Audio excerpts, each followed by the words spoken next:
ঘেন্না ধরে গেল নিজের ওপর।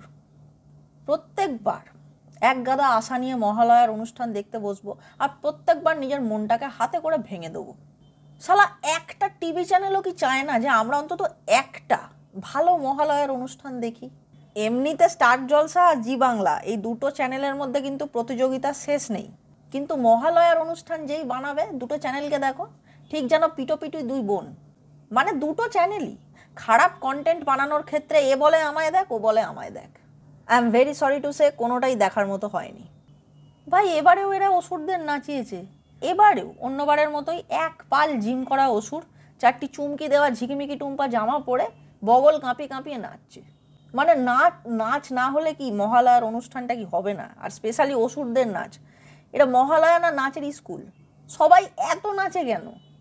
সত্যি মাঝে মাঝে মনে হয় টিভিতে যে অসুরদের দেখি এদের মনে মৃগী টিগি আছে, ওই জন্য এত কাঁপে।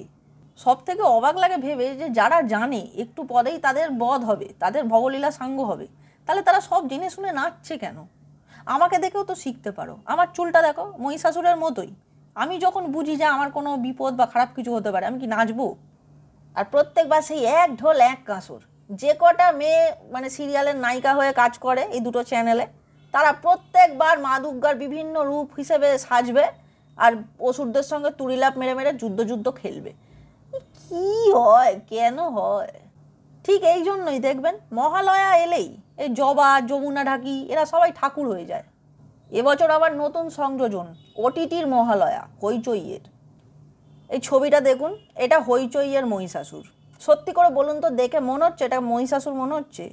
মানে এটা মহিষাসুর না নীলকর সাহেব? এর বডি এত নীল কেন? মহিষাসুরের দাড়িটা দেখুন, পরিষ্কার করে রেখেছে ঠিক যেন একজন ফরাসি শিল্পী। দাড়িটা দেখুন, শুধু মনে হচ্ছে এক্ষুনি কন বানেগা করোড়পতি খেলাবে আর 7 করোড় বলে চেঁচিয়ে উঠবে। মানে বডি দেখো ভাই, মনে হচ্ছে এটা বাংলার মহিষাসুর নয়, যেন আমেরিকার Snoop dog. It's the mother T-O-double-G Snoop Dogg। দেখুন মা দুর্গা নিজে অত্যন্ত ইন্টেলিজেন্ট একজন দেবী, কিন্তু তার দেবীত্ব বোঝানোর জন্য আর্টিফিশিয়াল ইন্টেলিজেন্স ব্যবহার করার ফলে যে বাড়াবাড়িটা হয়েছে, এই ছবিটা তার প্রমাণ। মায়ের 10টা হাত দেখুন, মনে হচ্ছে হাতগুলো একে অপরের মুখ দেখে না, কারোর সাথে কারোর কোনো মিল নেই, সম্পর্ক একদম ভালো না। হাতে হাতে কেমন বৈষম্য! একটা হাত মনে হচ্ছে খেতে পায় না, রিকেট হয়েছে। একটা হাতকে দেখে মনে হচ্ছে রবারের ইলাস্টিকে টেনে বাড়িয়ে দিয়েছে।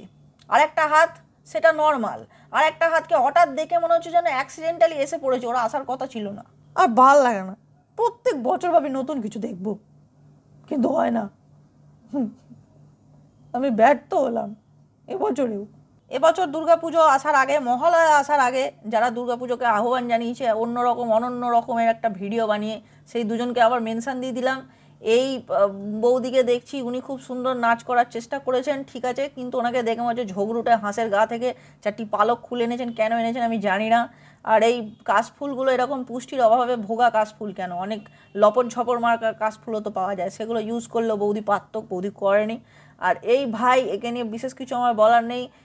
বীরেন্দ্র কৃষ্ণর ভদ্রর যে আমরা স্তোত্র পাঠটা শুনি মহালয়ার ভোরে, সেইটা শুনতে গিয়ে নাকি ওর খুব কষ্ট হয়, ওর বাংলাটা নাকি এতটাও ভালো নয়। আশ্বিনের শারদ প্রাতে বেজে উঠেছে আলোক মঞ্জির, এসব শুনলে নাকি ওর পাত ফাত বেরিয়ে যায়, এসব বলেছে। আমি বলছি না, ও বলেছে। আমায় খিস্তি দেবেন না, ওর ভাগের খিস্তি আমি কেন খেতে যাবো? আমার কাজ হচ্ছে ভিডিও মাধ্যমে অ্যাওয়্যার করা, করলাম। তো ভাই তোমাকে বলি, আমি মনে হচ্ছে তুমি একজন এমার্জিং ক্রিয়েটার, তুমি ভিডিও ক্রিয়েটার হিসাবে কাজ করতে চাও আগামী দিনে, কিন্তু বুঝেছি তুমি আবার একজনকে কমেন্টে লিখেছো কমেডির মধ্যে কি ভুল ঠিক হয় না, সামথিং হোয়াট এভার, কমেডির মধ্যে কিছু ধরতে নেই সিরিয়াসলি। কিন্তু কি বলো তো, কমেডির মধ্যে সত্যি কথা কিছু অত ধরলে চলে না, তাহলে আর কমেডিটা হয় না। কিন্তু কিছু জিনিস আছে যেগুলো নিয়ে কমেডি করাই যায় না। তো একটু ঠিকভাবে সাবজেক্ট চুজ করো।